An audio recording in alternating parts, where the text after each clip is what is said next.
Good morning વિદ્યાર્થી મિત્રો. હવે ગયા લેક્ચરની અંદર આપણે દાખલા નંબર 7.21 છેલ્લે પૂરું કર્યું. બરાબર. આ લેક્ચરની અંદર આપણે દાખલા નંબર 7.22 ગણશું. જો વારો આવશે તો પણ છેલ્લે ગણવાનો છે, કેમ કે આ દાખલો આ ટોપિકમાં આવતો જ નથી. આ દાખલો છે સમાન આયન અસરનો દાખલો છે. હું તમને બતાવું એ ટોપિક જોઈ રહ્યું. એસિડ અને બેઝના આયનીકરણમાં સમાન આયન અસર, આ ટોપિકનો એ દાખલો છે. એટલે જ્યારે આપણે એ ટોપિક પર પહોંચશું ત્યારે આપણે 7.22મો દાખલો ગણશું. તો એટલા માટે આપણે આજે આપણો નેક્સ્ટ ટોપિક છે કે અને કેબી વચ્ચેનો સંબંધ, આના વિશે વાત કરવાના છીએ. કે અને કેબી વચ્ચેનો સંબંધ.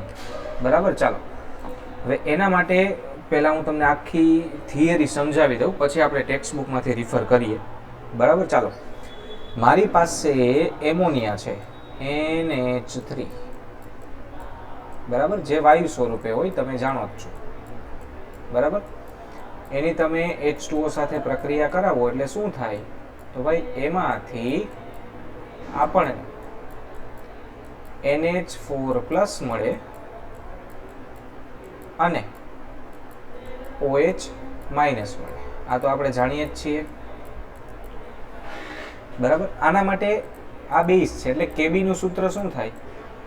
તો કેબી બરાબર NH4+ ની સાંદ્રતા ગુણ્યા OH- ની સાંદ્રતા. બરાબર. એના છેદમાં NH3 ની સાંદ્રતા. આ આપણા કેબી નું સૂત્ર થાય આ સમીકરણ માટે. બરાબર. એવી જ રીતે હું બીજું સમીકરણ લઉં છું. હવે મારે આનો સંયુગ્મ એસિડ NH4+ ની વાત કરવી છે. ચાલો, તો NH4+ એની હું H2O સાથે પ્રક્રિયા કરાવું છું. NH4+ એક્યુઅસ હોય. બરાબર. એટલે એમાંથી શું બનશે? તો એમાંથી આપણને NH3 મળશે અને H3O+ મળશે. બરાબર. ચાલો, હવે આના માટે Ka નું સૂત્ર મારે ગણવાનું થશે. Ka નું સૂત્ર શું થાય? તો NH3 ની સાંદ્રતા ગુણ્યા H3O+ ની સાંદ્રતા એના છેદમાં NH4+ ની સાંદ્રતા. બરાબર. મારે એવું સાબિત કરવું છે કે A ગુણ્યા KB બરાબર KW થાય. બરાબર. મારે શું સાબિત કરવું છે? કે A ગુણ્યા KB બરાબર KW, આવું મારે સાબિત કરવું છે. તો એના માટે મારે બે સમીકરણનો સરવાળો કરવો પડે. બરાબર. ચાલો પહેલા બે સમીકરણને હું કોપી કરી લઉં અહીંયાથી અને આપણે અલગથી એનો હિસાબ કરીએ. બરાબર. કંટ્રોલ C ને કંટ્રોલ V. ચાલો એને હું અલગથી અહીંયા નીચે લઈ લઉં છું.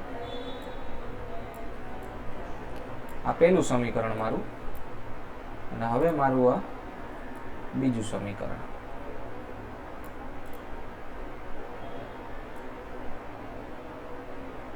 ચાલો, સમીકરણ નંબર 2. આને હું અહીંયા લઈ લઉં છું. મારે આ બે સમીકરણનો સરવાળો કરવો છે. ચાલો, તો સૌથી પહેલા NH3 સામે સામે કેન્સલ થશે, NH4+ સામે સામે કેન્સલ થશે. તો બચ્યું શું? જોવો જોઈએ. આ બેનો સરવાળો એટલે 2H2O, એટલે H2O વત્તા H2O, અને એમાંથી નિપજ શું વધી? તો OH- વત્તા H3O+, એટલે કે આના માટે KW હોય ને. KW ની કિંમત કેટલી આવશે? તો H+ ની એટલે કે H3O+ ની સાંદ્રતા ગુણ્યા OH- માઇનસની સાંદ્રતા. બરાબર. જો તમે બે સમીકરણનો સરવાળો કરો તો એના સંતુલન અચળાંકનો ગુણાકાર થાય. સમીકરણનો સરવાળો તો સંતુલન અચળાંકનો ગુણાકાર. હાલો જોઈએ, હવે બે સંતુલન અચળાંકનો આપણે ગુણાકાર કરવો છે, તો હવે એના સૂત્રનો આપણે ગુણાકાર કરીએ. પહેલા હું KB નું સૂત્ર લઈ લઉં અહીંયાથી. બરાબર. ચાલો, અહીંયાથી આ KB નું સૂત્ર મેં કોપી કર્યું, Ctrl C ને Ctrl V. ચાલો, બરાબર. અહીંયાથી હવે K નું સૂત્ર હું કોપી કરું. ચાલો, આ K નું સૂત્ર કોપી કર્યું મેં, અને એને એની બાજુમાં મૂકી દઉં, ગુણાકાર છે એટલા માટે. બરાબર. ચાલો, અહીંયાથી આ સૂત્ર કોપી કરી લઉં, કેમ કે મારે એ સૂત્ર ઉપર તો કામ કરવાનું છે. ચાલો, K ગુણ્યા KB બરાબર KW, આવું મારે સાબિત કરવું છે. ધ્યાન આપજો વ્યવસ્થિત, શું થાય છે નહીંતર ખબર નહીં પડે. ચાલો, મતલબ કે આ બંને વચ્ચે પહેલા તો ગુણાકાર થશે, એના બરાબર શું આવવું જોઈએ? KW. ચાલો, NH3 NH3 cancel, NH4 NH4 cancel. શું બચ્યું? તો ભાઈ એ KW જ આવી ગયું. કેમ? તો ભાઈ KW બરાબર શું છે? H3O પ્લસ ગુણ્યા OH માઇનસ. જોવો, વૈધું જ છે ને, બીજું કઈ તો વૈધું નથી એમાં. સમજાણું? એટલે અહીંયાથી આપણે શું સાબિત કર્યું કે ભાઈ K ગુણ્યા KB બરાબર KW થાય, અને એમાં તમે લોગ મૂકી દો એટલે એના ઉપરથી સૂત્ર શું બનશે? તો ભાઈ PKA વત્તા PKB બરાબર PKW બરાબર 14. PKW તો 14 થાય, તો ખબર જ છે આપણને. ક્લિયર આખી વસ્તુ? સમજાઈ ગયું બધાને? ચાલો, હવે આપણી ટેક્સ્ટ બુકમાં જોવો શું કહેવા માંગે છે. આ પ્રકરણમાં આગળ આપણે જોયું તેમ K અને KB એસિડ અને બેઝની અનુક્રમે પ્રબળતા દર્શાવે છે. હવે સંયુગ્મ એસિડ બેઝની એક જોડી લીધી છે અને એ બંને વચ્ચેનો સંબંધ આપણે મેળવીએ, જેમ કે NH4+ અને NH3. ચાલો, હવે NH4+, K નું સૂત્ર એમણે તાર્યું આખું. બરાબર. અને એની કિંમત આપેલી છે 5.6 ગુણ્યા 10⁻10. અને ત્યારબાદ NH3 માટે KB એની કિંમત આપેલી છે 1.8 ગુણ્યા 10⁻5. તમે આ બંનેનો ગુણાકાર કરો એટલે એનો જવાબ આટલો જ આવશે. કરવો હોય તો કરી જોવો જોઈએ કેલ્ક્યુલેટરમાં. બરાબર. હવે આપણે બંને પ્રક્રિયાનો સરવાળો કરીએ તો K ગુણ્યા KB થાય, અને એના ઉપરથી આવશે KW. આ બેયનો ગુણાકાર કરો એટલો જ આવે છે. જોવો, એટલે એમને ગણતરીથી એ સાબિત કર્યું અને થિયરીથી એ સાબિત કર્યું. આપણે થિયરીથી જ કર્યું હતું, કેમ કે આપણને કિંમત તો યાદ ન હોય ને મોટે. સમજાઈ ગઈ આખી વસ્તુ? ટૂંકમાં આપણને સૂત્ર શું મળ્યું? K ગુણ્યા KB બરાબર KW. ટૂંકમાં તમે કોઈ પણ બે પ્રક્રિયાનો સરવાળો કરો તેના સંતુલન અચળાંકનો ગુણાકાર થાય. આવી રહ્યું જો, જેટલી પ્રક્રિયાનો સરવાળો કરો એટલી પ્રક્રિયાનો સંતુલન અચળાંક ગુણાકાર થાય. જો બે કે વધારે પ્રક્રિયાનો સરવાળો કરી મળતી ચોખ્ખી પ્રક્રિયાનો સંતુલન અચળાંક વ્યક્તિગત પ્રક્રિયાના સંતુલન અચળાંકના ગુણાકાર જેટલું હોય. ક્લિયર આખી વસ્તુ? બરાબર. ચાલો, KW બરાબર K ગુણ્યા KB. હવે અહીંયા તમને આ પ્રક્રિયાનો KB આપી દીધો છે, તમને એમ કે આનો K ગોતો, તો તમે K ગોતી શકો ને KW ના છેદમાં મૂકીને. સમજાણું? અને છેલ્લે મેં આ સૂત્ર તમને કીધું હતું, PK વત્તા PKB બરાબર PKW 14. હાલો દાખલો ગણીએ એટલે વધારે ક્લિયર થાય. બરાબર. એક દાખલો આપણને આપેલો છે અહીંયા. 0.05 મોલર એમોનિયાના દ્રાવણનો આયનીય અંશ આલ્ફા ગણવાનો છે અને pH ગણવાની છે, અને એમોનિયાનો આયનીકરણ અચળાંક 7.7 કોષ્ટકમાંથી લેવાનો છે. વળી એમોનિયાના સંયુગ્મ એસિડ એટલે NH4+ નો K ગણવાનો છે. K અને KB બે ગણવાના છે. ચાલો, તો સૌથી પહેલા આપણે આ રકમને આખી કોપી કરી લઈએ અહીંયાથી. બરાબર થાય તો, નહીતર પછી તમને ખબર છે આપણે શું કરવાનું હોય. ચાલો, થઈ ગઈ. રકમને કોપી કરી અને હવે આપણા દાખલા ગણવા માટેના અહીંયા પટમાં લઈ લીધી.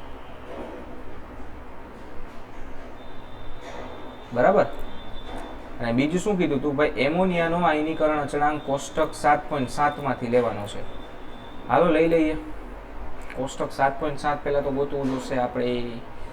આવી રહ્યું 7.7. હાલો 1.77 ગુણ્યા આવી રહ્યું જો એમોનિયા 1.77 ગુણ્યા 10⁻5 છે. હાલો તો અહીંયા લખી નાખું છું KB બરાબર 1.77 ગુણ્યા 10⁻5. જો એક્ઝામમાં તમને કિંમત આપેલી જ હશે, આ યાદ રાખજો, ભૂલતા નહીં, ચિંતા ના કરવી હો.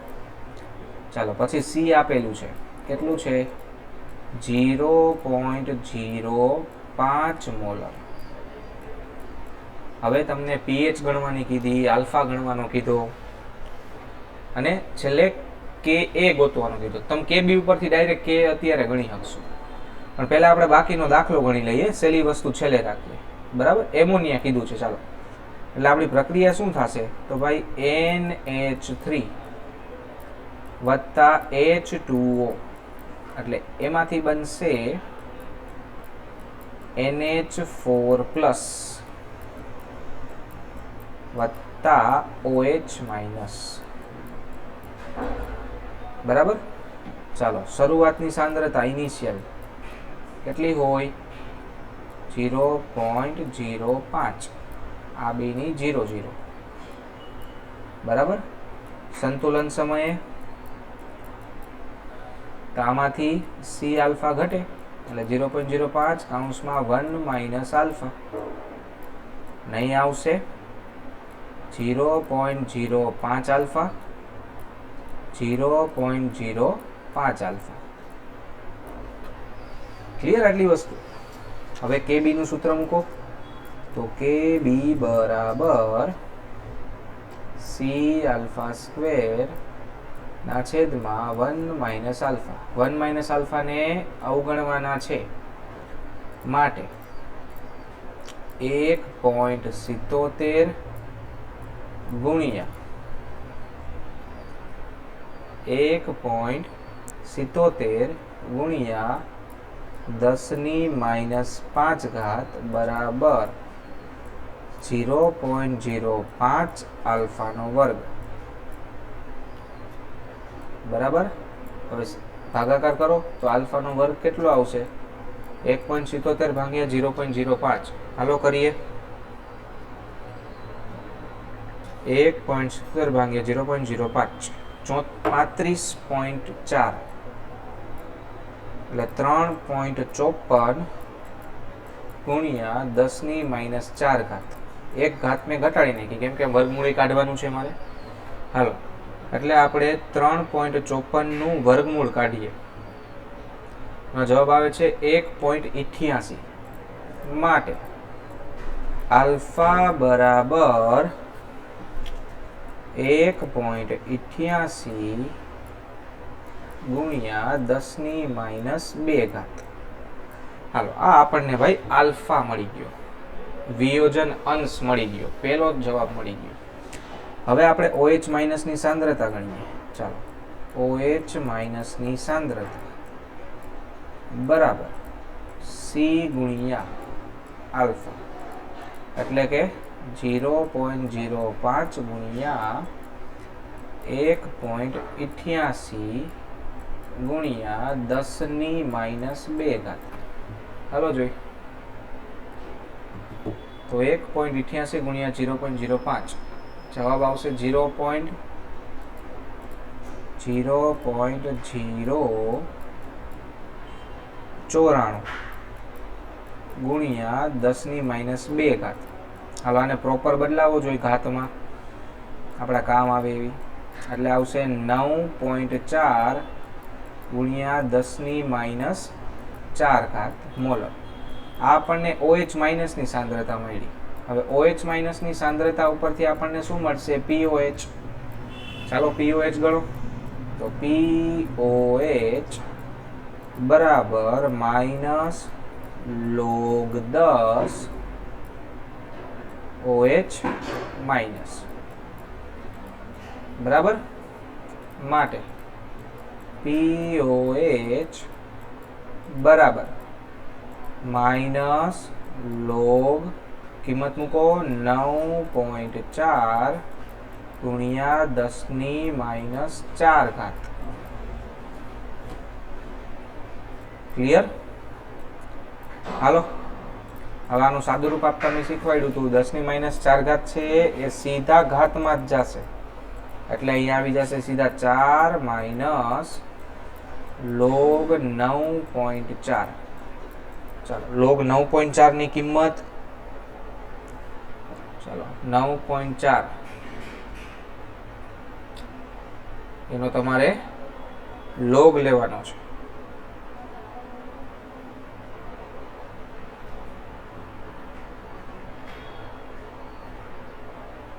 ચાલો, 9.4 નો લોગ આવશે 0.9731 માટે, એટલે તમારે 94 નું 0 ની કોલમમાં જોવાનું છે.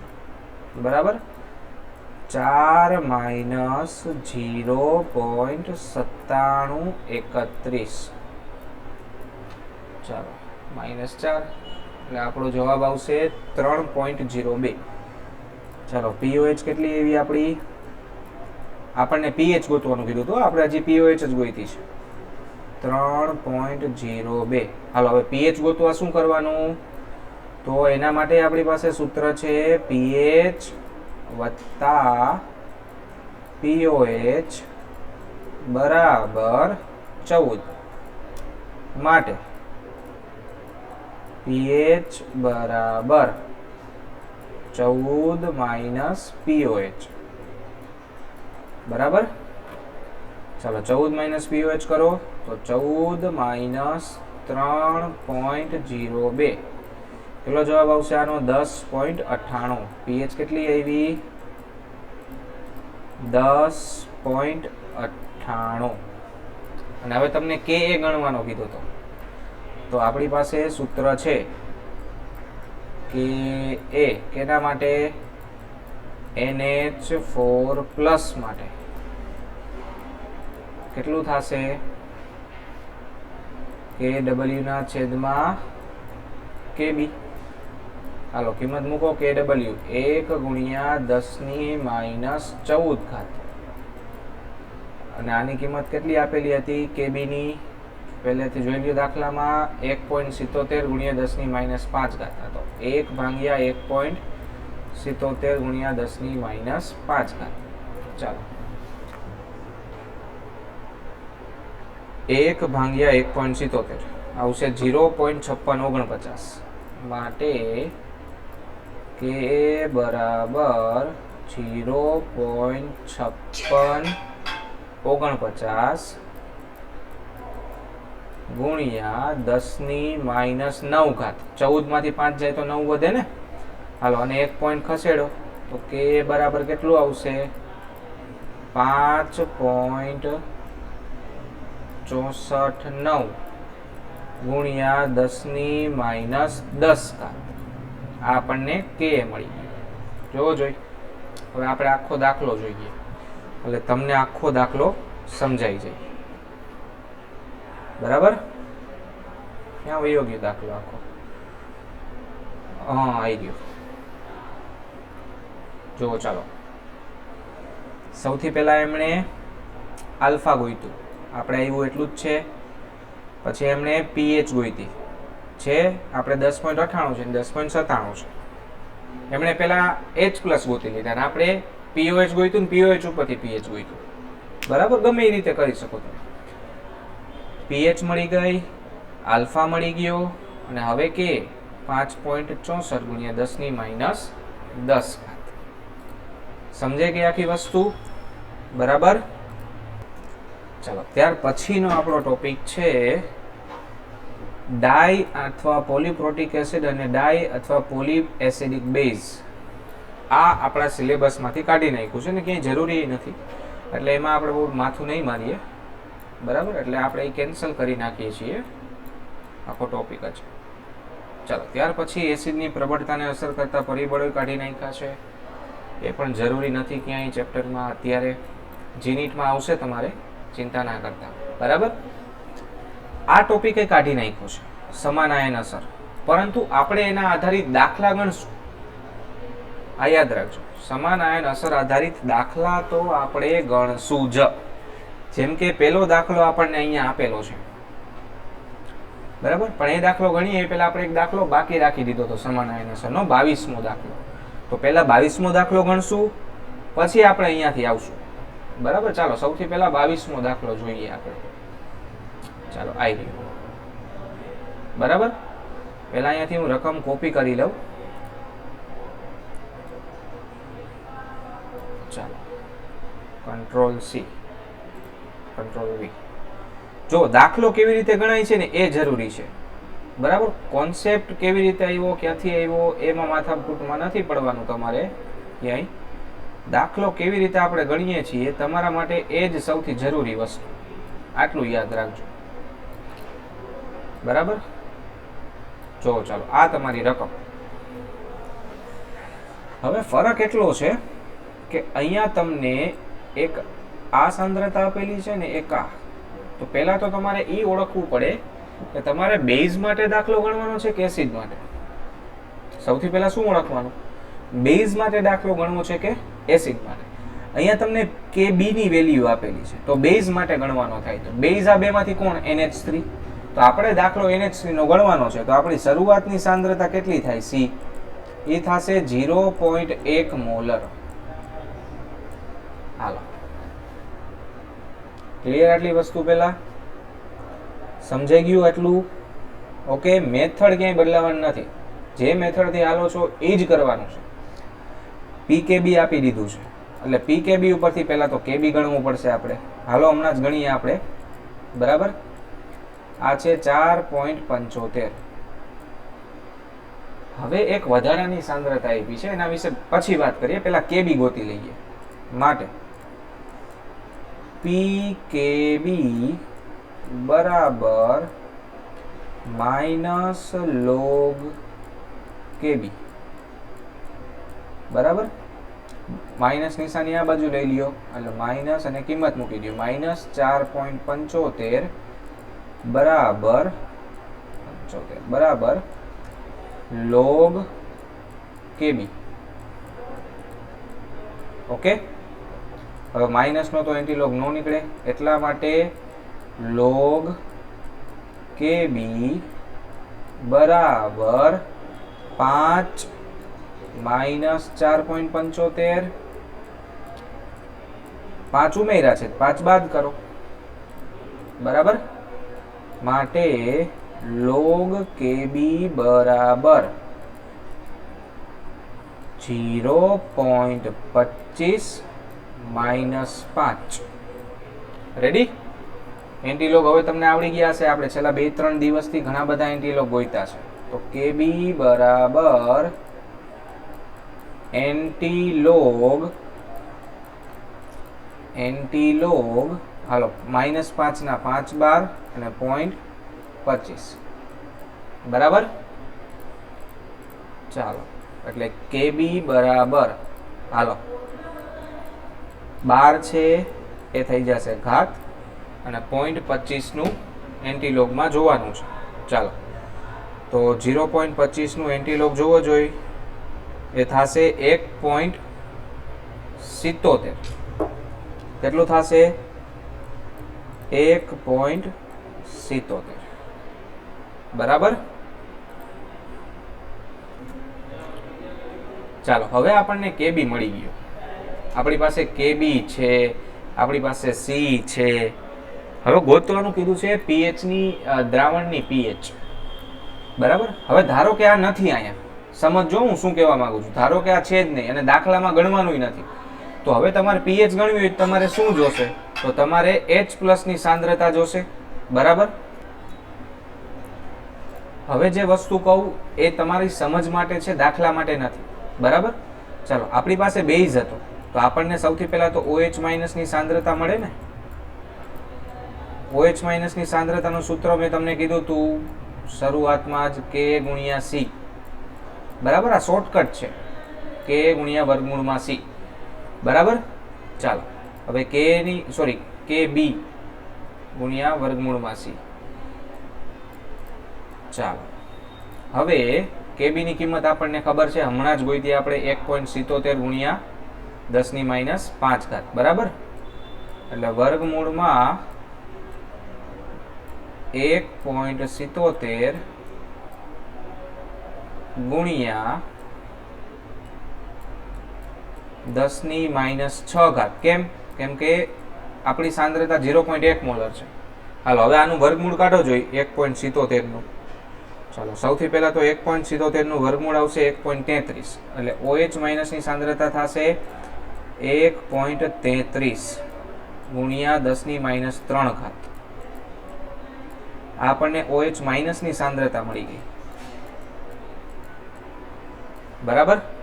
હવે આના ઉપરથી POH કેટલું થાય? તો POH થશે 3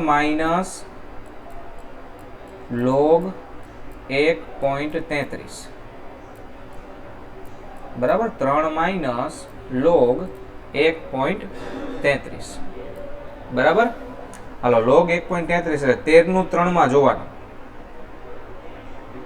13 નું 3 માં જોવાનું. એની કિંમત આવે છે 0.1238.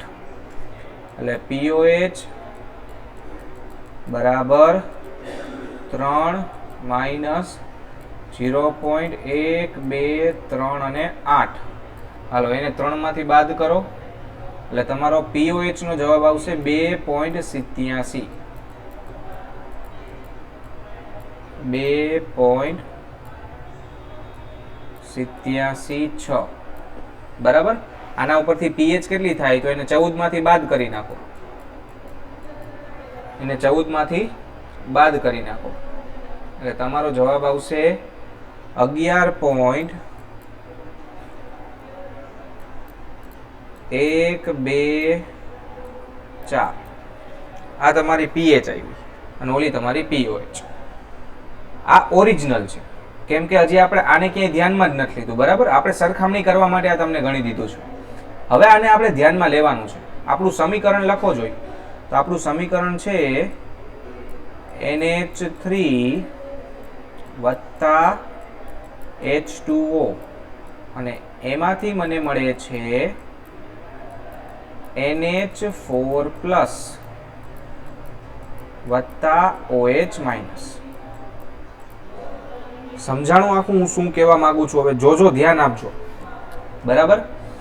હાલો આની શરૂઆતની સાંદ્રતા છે 0.1 મોલર. પાણીનું તો ગણવાનું ન હોય. આની શરૂઆતની સાંદ્રતા આપી દીધી એટલે પહેલેથી એમાં NH4 પ્લસ હાજર છે. કેટલું હાજર છે? 0.2 મોલર. એટલે અહીંયા 0 ની જગ્યાએ આવશે 0.2 મોલર અને OH આવશે 0. હાલો અહીંયાથી કેટલો ફેરફાર થાય? તો અહીંયા 0.1 કાઉન્ટ્સમાં 1 માઇનસ આલ્ફા, એ તો આપણે જાણીએ જ છીએ બરાબર. અહીંયા તો અહીંયા આવશે 0.2 વત્તા 0.1 આલ્ફા. સમજાણું? આ શરૂઆતની સાંદ્રતામાં ઉમેરાશે ને નવું બનશે અને આ આવશે 0.1 આલ્ફા. હવે અહીંયાથી તમારે આલ્ફા ગોતવાનો છે. કેવી રીતે? તો આપણા K ના સૂત્રમાં મૂકીને, સોરી KB ના સૂત્રમાં મૂકીને, ઓરિજિનલ KB નું સૂત્ર મૂકો તો NH4 પ્લસ ની સાંદ્રતા. હંમેશા એક વસ્તુ યાદ રાખજો, સમાન આયન અસરમાં ઓરિજિનલ સૂત્ર જ મૂકવાનું, C આલ્ફા સ્ક્વેર વાળું નહીં મૂકવાનું બરાબર. કેમ કે અહીંયા આ કિંમતના લીધે સૂત્ર ફેલ થઈ જાય એટલા માટે. ચાલો છેદમાં આવશે NH3 ની સાંદ્રતા. હવે જોજો, ખાસ ધ્યાન આપજો હું શું કરીશ, નહીતર ભૂલ કરશો. KB ની કિંમત 1.77 ગુણ્યા 10⁻5 બરાબર. આપણે ઉપર જ ગોઈતું હમણાં જોઈ રહ્યું 1.77 ગુણ્યા 10⁻5. હવે બધાની કિંમત મૂકો. હાલો NaOH ની તો 0.2 વત્તા 0.1 આલ્ફા બરાબર ગુણ્યા OH માઇનસ ની 0.1 આલ્ફા એના છેદમાં 0.1 કાઉન્સમાં 1 માઇનસ આલ્ફા. હાલો સરવાળા બાદબાકીમાંથી આલ્ફા કાઢી નાખવાના, એને ઇગ્નોર કરવાના. એટલે અહીંયાથી હું કલર બદલાવી નાખું છું, જોજો ક્યાંથી, સરવાળા બાદબાકીમાંથી. એટલે આ એક જાશે અને આ આલ્ફા જાશે, બરાબર.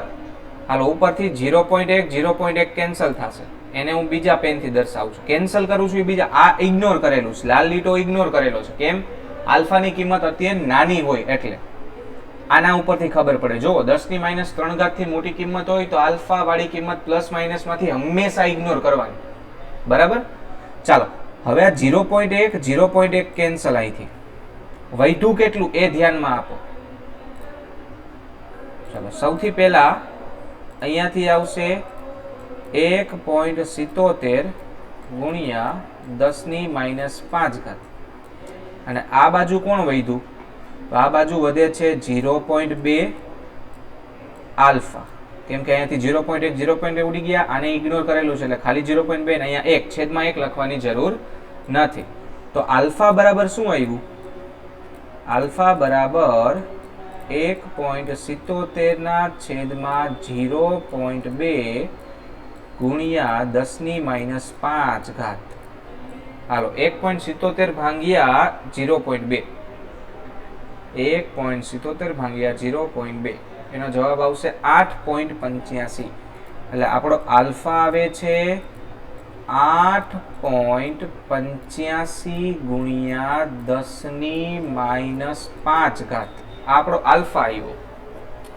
હવે તમારે OH માઇનસની સાંદ્રતા ગણવાની છે આ દાખલામાં, બરાબર. OH માઇનસની સાંદ્રતા C આલ્ફા, C છે 0.1 ગુણ્યા આલ્ફાની કિંમત આવી 8.85 ગુણ્યા 10⁻⁵. ઉપર જે કિંમત ગોતેલી છે એ સરખામણી માટે છે એટલે આ જવાબ આવશે 8.85 ગુણ્યા 10⁻⁶.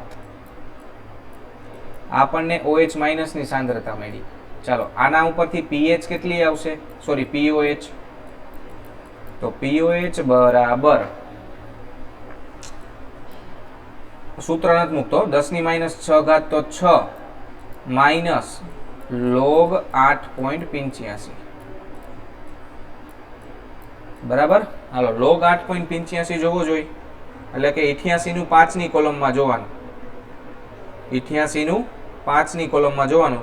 0.9469 આવશે. માટે POH બરાબર 6 માઇનસ 0.9469. હાલો એને 6 માંથી બાદ કરો એટલે તમારો જવાબ આવશે 5.05. POH કેટલી આવી? 5.05 અને એના ઉપરથી pH 14 માંથી બાદ કરો, 14 માંથી બાદ કરો એટલે pH આવી જાય 14 માઇનસ 5.05 એટલે તમારો જવાબ આવશે 8.95. ચાલો હવે તમારી બે કિંમત સરખાવો,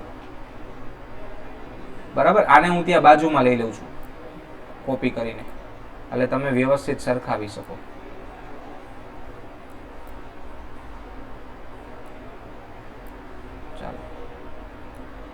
જોજો વ્યવસ્થિત બધું હું શું સમજાવવા માંગુ છું એ જોવો જોઈએ. આ તમારા દાખલાનો જવાબ છે, આ દાખલાનો જવાબ છે અને આ જો તમે NH4Cl નો રાખ્યું હોય તો જવાબ છે. હવે જોવો જોઈએ, POH વધી ગઈ મતલબ કે દ્રાવણમાં OH માઇનસની સાંદ્રતા ઘટી ગઈ. POH વધી ગઈ મતલબ કે દ્રાવણમાં OH માઇનસની સાંદ્રતા વધી ગઈ અને pH ઘટી ગઈ મતલબ કે દ્રાવણમાં H+ ની સાંદ્રતા વધી ગઈ. આ સમાન આયન અસરની અસર થઈ. જ્યારે પણ સમાન આયન અસર લાગે પ્રતિવર્તી પ્રક્રિયા થાય. કેમ? કેમ કે તમારી પ્રક્રિયામાં નિપજ પહેલેથી હાજર છે. તમને સમજાવું, જોવો જોઈએ સમાન આયન અસર કેમ POH અને pH માં ફેરફાર આવે છે.